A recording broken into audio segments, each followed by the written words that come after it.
Mapagpalang araw po sa ating lahat. Ako po si Charles at welcome po sa aking daily devotion.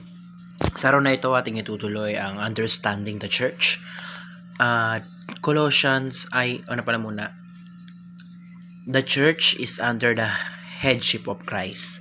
So, Colossians chapter 1 verse to 8, ang sabi rito, and He is the head of the body, the church. He is the beginning and the firstborn from among the dead, so that in everything He might have the supremacy.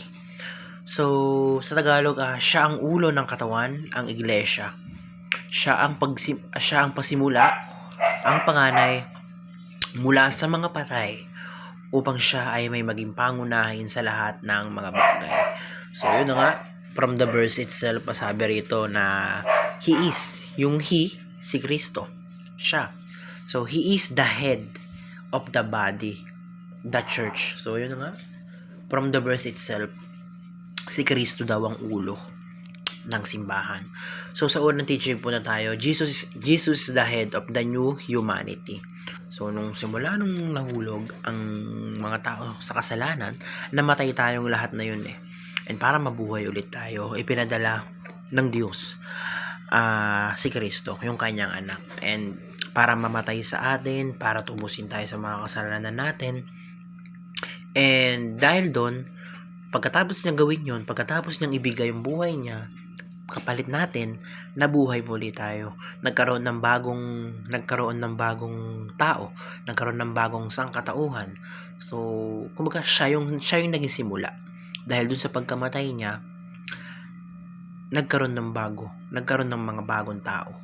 So, yun, Jesus is the head of the new humanity. So, sa ikalawang teaching, ang sabi rito, Jesus is the beginning and the firstborn. So, ayun na nga, sabi na nga, kaya ng sinabi ko, simula nung nagkasala sila Eva at Adan, namatay tayo eh, nawala tayo eh.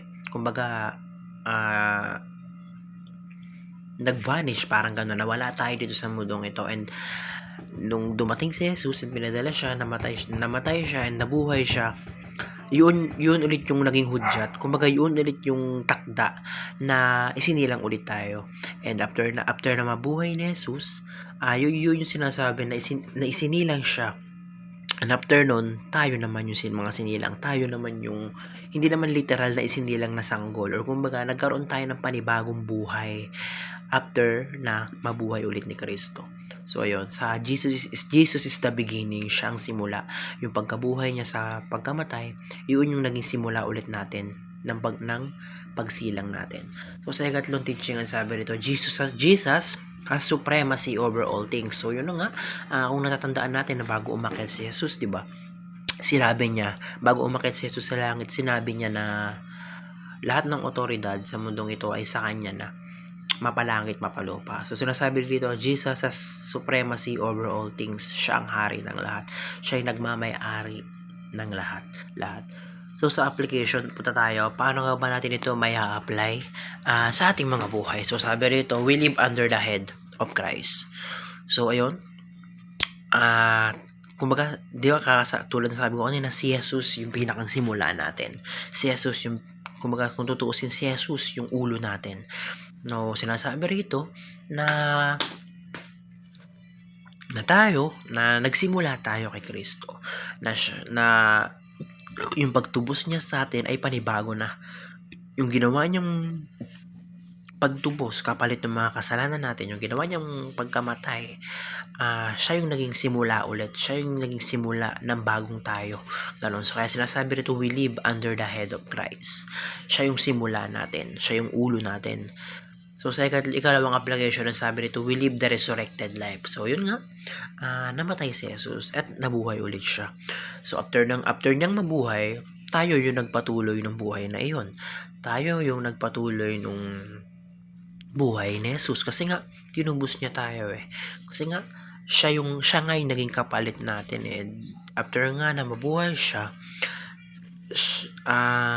tayo naman yung nabuhay muli. Kumbaga sinasabi rito na nabawi tayo sa mga kasalanan. Kaya ibig sabihin nun, nagkaroon tayo ng panibagong buhay. And yung resurrected, kumbaga sinasabi na nabuhay ulit tayo kagaya ni Jesus. nang wala na yung mga kasalanan na yun. So yun lang, ikatlong application na sabi nito, we proclaim the supremacy of Christ. So dapat i-proclaim natin, sabihin natin sa lahat, alam natin sa lahat yung supremacy ni Kristo. Na sinasabi rito na dapat alam natin na siya ang naghahari ng lahat. Sa'yo, sa mundong ito, sa buhay mo, lahat ng pagmamayari mo, mapalagit, mapalupa siya. Pag sinabing supreme, kumbaga supremacy, kumbaga mas matindi pa yan, mas mabigat pa sa hari yan na talagang lahat ay sa kanya. So yun lamang, napakarami ko natutunan sa araw na ito. Maraming salamat. Glory to God.